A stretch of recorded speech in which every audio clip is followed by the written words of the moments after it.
It just is honestly one of the terrifying. most like gut wrenching feelings that you can get, knowing that the next move that you make could possibly be the last one.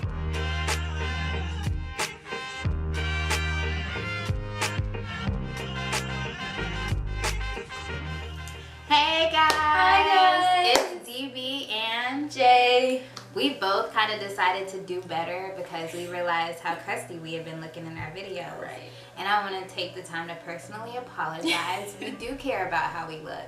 But it wasn't until like we watched over the videos that we were like, oh. Right.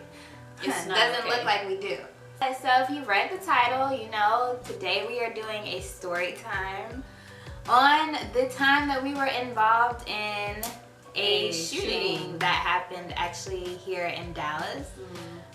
I guess we'll just jump right into it. Yeah. It brings up a lot of kind of anxiety for both of us, so bear with us if it takes us a minute. We still, like, to this day, it's just we still have anxiety about certain things now because we've experienced. And yes, we were there together. Like we literally went together. So to kind of give you a backstory, flashback to July. I had just gotten home from work and I remember I was scrolling through Instagram. I hadn't been on social media all day, didn't know what was going on, and I had seen the videos both of Philando Castile and Alton Sterling being killed, and I remember just on top of everything else that had happened up until then, like I just remember feeling so many different emotions. While I was scrolling through, there was a video that was playing this song, Lift Every Voice. The Black Anthem or whatever? Yeah. And I had never shed a tear to that song before, but that day I remember like crying, like boo-hoo crying when I heard that song after seeing everything that was happening. And literally right at that point, Jamila called me and I was like, hey, you know, what are you doing? I was scrolling down my timeline and seeing all this commotion and comments, and I was just like, okay, I've had enough. Like, at this point, I have to get involved, so I just figured why not ask Brittany if she was wanting to get involved too. And so I was scrolling down my timeline and I saw that someone had posted a flyer that said if you were interested in being a part of a peaceful protest in downtown, here are the details, and we went from there. I told Brittany and I was like, hey, you know, what are you doing? I just saw this thing on my timeline about a peaceful protest downtown. Are you interested? I was like, yes, let's do it. I honestly was surprised when she said that she wanted to go, because I mean, I don't know, it just... Yeah, I'm one of those people, I don't get out much, but at this point, like, I could not sit still any longer. Like, as I was saying earlier, like, my emotions are everywhere, and I just could not just sit there in my house. I couldn't. And so when she called, it was literally, like, perfect timing. I was like, yes, let's do it. I jumped in the car, and I was on my way to her house. Right. I told my parents what was going on and what we were about to go do. Yeah, me too. And my mom was like, okay, well, y'all just be safe. Like, that's the only thing I'm concerned about. You know, if you feel like anything is about to happen, y'all leave. Right? She had a whole talk with us beforehand about that. Which is crazy because, you know, you just never expect to actually be in that situation. Yeah. But let's get to it. So we get downtown, we park. Parking was a nightmare. Yeah. But we got there, it was a lot of people. And I mean a lot, from every race, color, like the news coverage was insane. Yeah, all ages were there. Like, you just saw a whole plethora, diverse group of people, and I thought that was amazing. Immediately, as soon as I got there, I was like inspired. And it's crazy because before we got out of the car, I remember we discussed, we were like, okay, so if something pops off, I told Jamila, like I tell everybody, I'm like, if you see me running, jump on in there and run with me, because I'm not the type to stand there and be like, oh, y'all, look. Right. Like, I'm gone. Well, hold on, y'all. We got to get to the story because I love Brittany. I love her dearly. I'm a storyteller. But I was about to snatch. When? I was about to snatch. Just now? No. What? No, then, okay. All right. So, oh, yeah. let's kind of fast forward. short. So we were walking a couple blocks, you know, with all these people, and we're feeling the movement. Super like inspiring. They have empowering posters and yeah, we'll throw some pictures and videos in here for you. Yeah.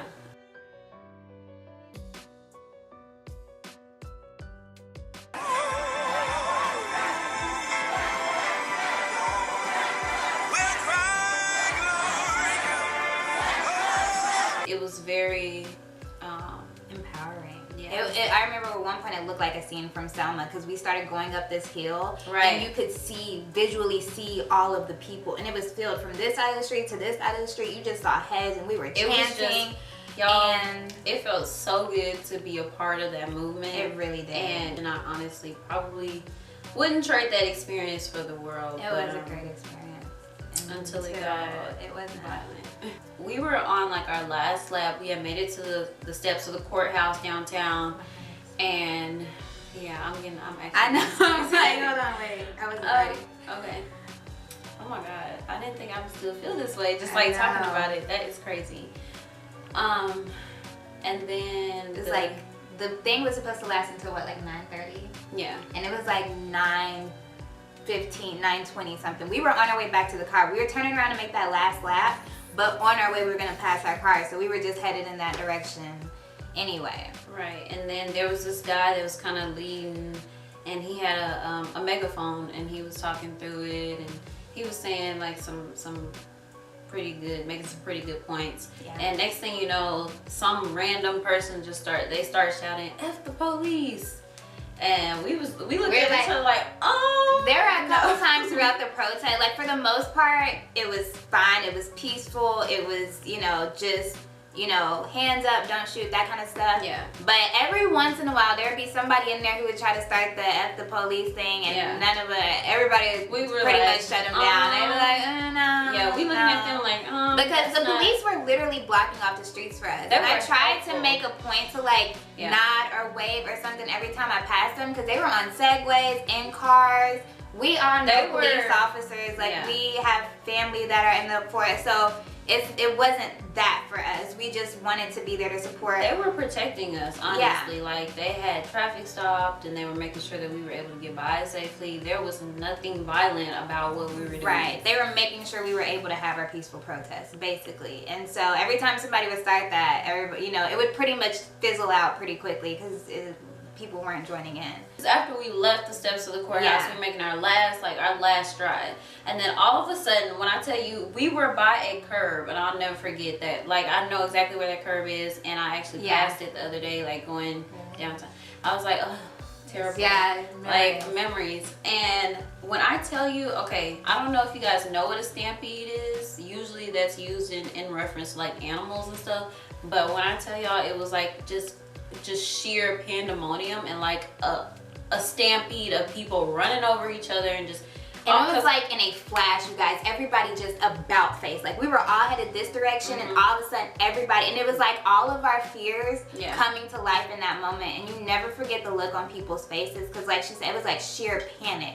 Yeah. And so we just started taking off running. We don't really know what's happening. So we heard boom, boom, boom, boom, boom, boom, boom. And when I tell you, like, okay, the first time me and Brittany ran the same way. Right. And we hid behind a pillar. Because it's 9 o'clock downtown. All the buildings are closed. You can't get in anywhere. Right. So we're just hiding behind a pillar of this big building, and we're asking people what's going on. And I actually called my mom at that point. We were asking people what was going on, and we were freaking out. And somebody was like, oh, the police are shooting beanbags at us. That was the first thing they told us. So we're literally ducking, hiding from the police, because at this point we are here, police cars are like zooming by us, of course, because something crazy just happened. And so we're like ducking from the police, literally, you guys, I'm not even kidding. And then all of a sudden, people take off running again. So we're running. They took off running the other way this time, and I was like, oh snap, what is going on? So I had called my mom behind the pillar, and I said, Mom, there's something going down. Like, she could tell that I was really shaken up by whatever it was that was happening. And then people started running the other way again. And this time, Brittany took off without me. Like, we went in different directions. Yeah. The people I saw were running this way. So I just, like I said, you guys, I'm the type to just take off running. I think second. I wasn't even thinking about it. I was on the phone with my mom too, and I was like, Mom, something is happening. Right.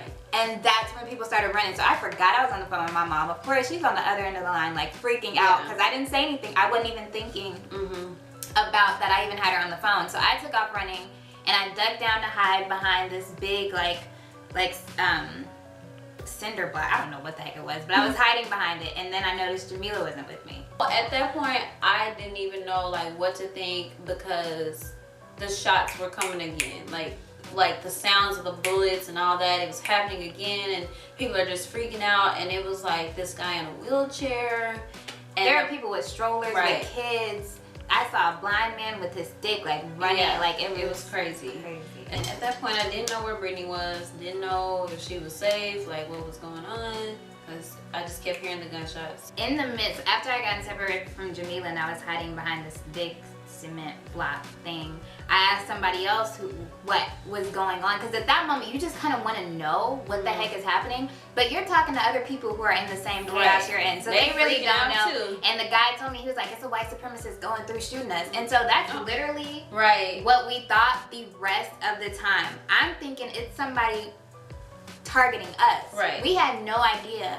And in a situation like that, like it feels like every choice you make could be your last choice. Like I'm running down the street and I'm like, if I go this way, maybe I'm escaping it, or maybe I'm leading myself to it. It's like you don't, it's like every turn, and it is the most, like I don't even know how to describe that feeling. It just is honestly one of the most like good wrenching feelings that you can get, knowing that the next move that you make could possibly be the last one. And at this time, we got back on the phone. I'm so glad we charged our phones just a little bit before, because we both are like barely there on as far as battery. But we both charged our phones a little bit before we got out of our car. On maybe 40%. Yeah, and by the end of it, we were maybe on like 3. We're FaceTiming, we're talking on the phone. I'm sending her my location. We're trying to find each other in the midst of this chaos. And every I don't know, 30 seconds, all of a sudden people take off running again. So I don't know what the heck they're running from, but I'm running with them. You know what I mean? So once we finally got back on the phone, we were on FaceTime. And I was like, okay, Brittany, where are you? I was walking on the street by myself at first, and then I found a group of people, and I just kind of stuck to them because I wanted to be with someone. And we made it into the Dallas Morning News parking garage, it was gated off, but you could walk by it. So we went into the parking garage. We were hiding behind cars, you guys, and one of the girls I was with pulled up the police radio on her phone. You know how you can pull up the police radio to hear what they're hearing? And that's when we heard the shots very clearly. It was like pop, pop, pop, pop, pop, pop, pop, pop. And that's when we realized it was like, what do you call it, an AK? Like an automatic. It was an automatic, definitely. Yeah. And we were freaking out, and it was at that point also that we realized this man was at the top of the Bank of America building, so he has a viewpoint of everybody. At that point, I didn't know because I was running where everybody else was running. Downtown Dallas is like a never-ending maze, and when you're in panic and it's people running everywhere and you hearing gunshots and different things, and you can't go into most buildings because they're closed. It's like, it feels like a trap. It feels like you'll never get to where you're trying to get to. Especially when you find out he's in the tower, then we really feel unsafe. And see, I didn't know that, and I was actually kind of close to the green building. I need to breathe. It's okay. Got to the Omni, and I said, okay, I feel like I'm safe here. The guests that were just staying at the hotel, they didn't know what was going on. They were coming down the elevators looking like, what are these people down here for? I can't breathe. It's okay. Take a minute. Okay. I was trying to find where Brittany was, and all she kept saying once I finally got her on the phone was that she was in a parking garage, and I was just like, which parking garage? Like, this is downtown Dallas. There's so many parking garages. And I know the Omni, but I did not know where I was in relation to the Omni. I was like, I don't freaking know. I'm in a parking garage. I'm in a parking garage with these people listening to the police radio. Like, I'm ready to throw up at this point. Mind you, this is a few days after the Pulse Night shooting, the Pulse nightclub, and that was in our heads as well. Then a security car pulled into the garage and started circling the garage, and so we're looking around like, what the heck? It's happening. And I wanted to ask him, I was like, can I just hop in the car with you? Can you take me as far away from here as possible? I just wanted to get out of downtown at that point. I wanted to get out. If I had to run down the highway, like I was so terrified. And then the man finally got out of the car. He was like, we need you guys to get out of this parking garage. And we were like, well, where the heck are we gonna go? They were like, we don't know, but you need to get out of here now. And I don't know if that was a security issue, a safety thing. If they worked for the Dallas Morning News, which is the parking garage we were in, I don't know why they told us to leave. But we were like, okay, so I'm trying to stick with the group as we're walking out.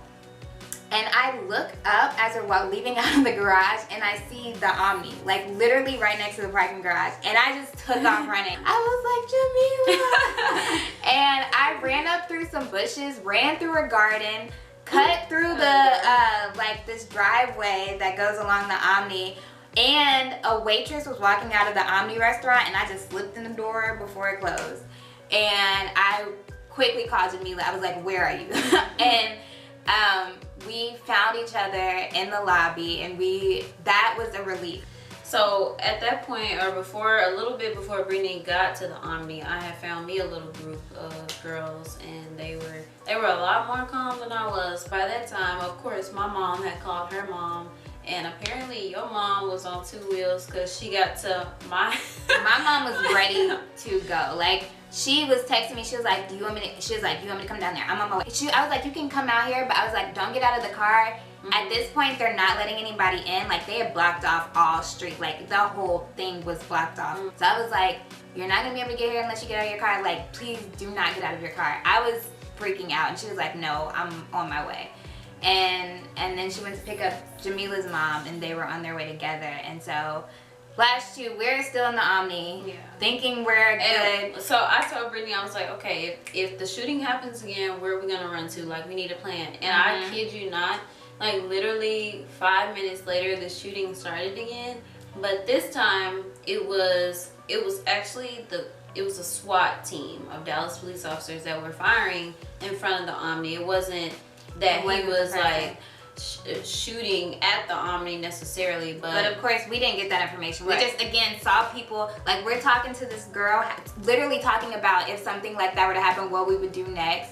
And a flock of people come from around this corner and they run in our way, and so we like, oh, here we go again. I tell you, it was like, now this is where it gets really dangerous. Like, I see how a lot of people freaking out at one time can get super dangerous, because and they were like pushing and people were falling, and you hear these screams and these cries from people, because once they fall on the floor, you're thinking it's done. You're thinking, first of all, it's over.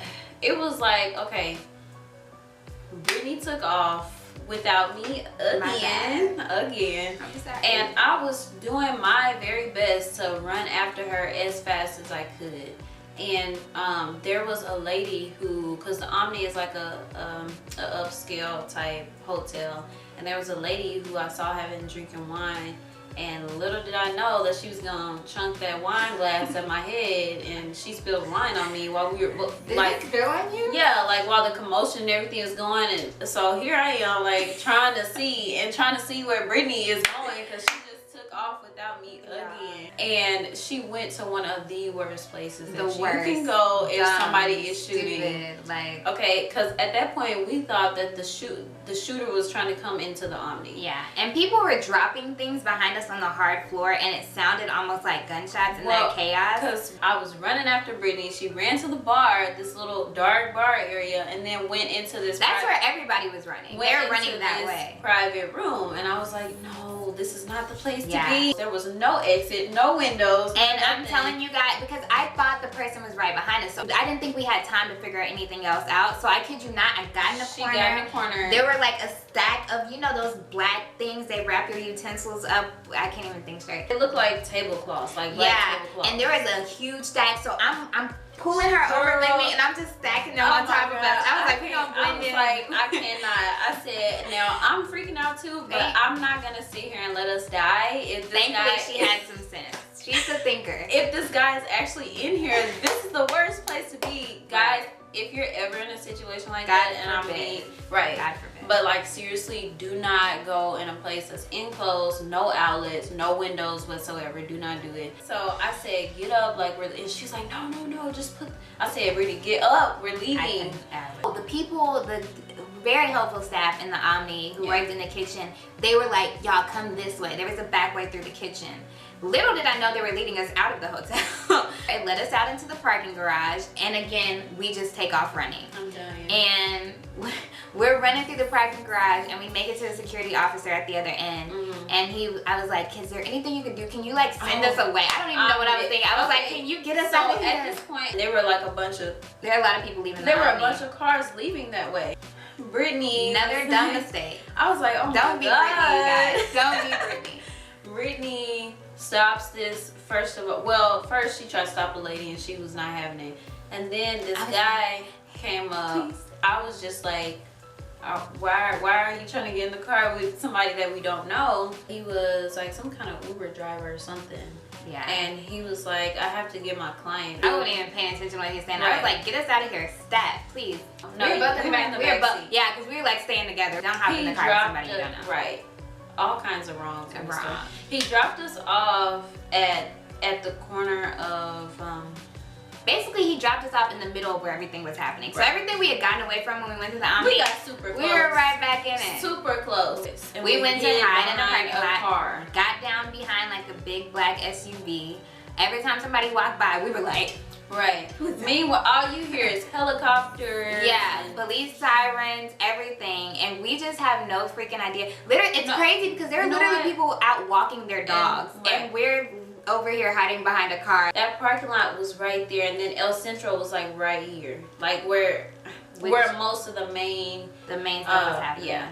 And at this point, we're on the phone with our parents. They're trying to find us, and they're walking around downtown trying to find us. So we see a police officer, and we just get up and we take off running. We go to the police officer. He was extremely helpful. I think his name was Officer Johnson. I tried to remember his name. Yes. Was it Officer Johnson? Yes, it was. He was really helpful, you guys. And if you're watching this, Officer Johnson, thank you so much. He literally, like, I'm freaking out talking to my mom. He took the phone and he was leading her to us. He was like, what you need to do, I'm gonna send them back to the Omni Hotel. You need to meet them there. Y'all will be able to reunite there. Everything will be fine. And I was so thankful. They hadn't gotten the guy yet, so we were still, of course, freaking out. Thank God for Officer Johnson. We were able to get back to the Omni, and about 5 or 7 minutes later, it was like walking. When I say, okay, y'all know the slow motion thing in the movie? Yeah, that's exactly what it was like. They were out there toughing it in them streets because they had to park miles out, you guys. Our moms found us. And I remember that's when we sat down in the Omni, which I was really ready to get the heck up out of there. But they're like, we're gonna sit here, wait for everything to calm down a little bit. And that's when my mom showed me what was happening on CNN. They were doing it like CNN Live. And that's when they said that the shooter was targeting police officers. We had no idea until that very moment that that's what was happening. It was really tragic. I mean, it broke my heart because like we said earlier, they were there blocking off the streets for us. And all these families now having to deal with this heartache. It was just, this felt so unfair. First of all, I've never ran so hard, so fast in my life, Never so much, so scared. And never had like that much anxiety. I had to leave my car down there. Yeah, she parked like right in the middle of everything. Yeah, that section was blocked off as a crime scene. For days. Getting out of downtown that night and getting home was, y'all, like I was not satisfied until I was at home. Like the whole car ride, I'm still freaking, like I did not feel safe until I got home. And even then, and we weren't even really in serious danger. And that's the thing, my heart really goes out to people who have been in that kind of situation and seen people get shot in front of them. Like the things that they witnessed, and it's crazy because we really didn't witness anything really bizarre. The worst things that really happened to us that night, it's the gunshots and not knowing where they're coming from. Right, and our imaginations going crazy. Because in that type of situation, we were just imagining every possible different outcome, and that is what really had us panicking. But you see these people who have really seen people some horrible 2 feet from them getting killed, and like I couldn't even imagine. Like we're talking about the troubles we're still dealing with a year later. That day, that moment, those hours, those were the longest 3.5, 4 hours of my life. Yeah, and that's the thing. It was really only like an hour and a half or 2 hours at the most. But it felt like 12. I kid you not. It was so long and scary. And since that day, like we both have battled with anxiety big time. Like I live maybe like 15 minutes from downtown. It had always been my safe place. It was always a place I would go to escape. Me and my mom literally used to hang out in the Omni and just chill. And I was scared to even like just driving into downtown. And I love downtown give because me of the anxiety. museums and stuff. Like I'm a big museum person. It's almost been a year, but it's like it's still so fresh. Fresh in my mind, and that anxiety is still pretty fresh. If I hear somebody screaming or if I see somebody running, even if it's kids playing, like it's always a part of me that's like, okay, what's happening, what's going on? And I always have an exit plan, always. Yeah, right. In the news afterwards, a lot of people were calling it an anti-police rally, and that really was unsettling to me because that's not what it was. It was everything not at about all. that protest was so peaceful. Can we not mourn the loss of our brothers and sisters and want a better world for ourselves, for our children, for everybody? And you have the nerve to say that we were there to protest the people who were blocking out the streets for us? Like, are you kidding me? And also, in every profession, there are people who aren't great people, you know. You have to be able to admit, like I can admit, yeah, there are people in my field who aren't great people. And that is not a reflection of everybody in that field. It has been a lot of people who have made, you know, the mistake of killing unarmed men. It is not a reflection of everybody. Like we said, we know and love many officers, and we recognize that they are very necessary. So many people see this issue as black or white. You're either, if you're pro Black Lives Matter, you're anti-police. And if you're like, it's not even about that. People are losing their lives. It's a humanity issue. Human beings losing their lives for no reason. Like, and that right there was a loss of lives for absolutely no reason.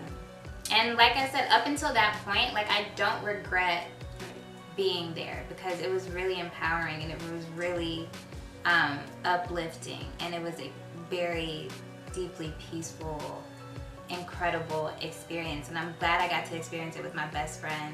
But we kind of share in both the empowerment of it and also the devastation of it that it ended with. To those families, if they happen to come across this video who lost loved ones and officers, we are so sorry that our deepest condolences. Nobody should have to go through that. Like we said, they were there to make sure we could do what we were there to do, and you know, we greatly appreciate that and their service. We know that this has been a really long story time. We've been talking for like almost an hour. But you know what? This is not a story that can be shortened. I'm just thankful that, you know, I wasn't there by myself and that Brittany was there with me. It's really making me sad. Like, I feel like I'm bringing it all back up, but we're okay. So, but thank you guys for watching our video. This was a little bit more serious than the things that we've done on our channel so far. We have some really awesome, exciting things planned for you guys, for real. Like, we're not just saying that. We really have some things planned. We're really gonna post some videos, promise. All right. Thanks so much. Bye. Bye. Please like, comment, and subscribe. And share. Share too. Bye. Bye.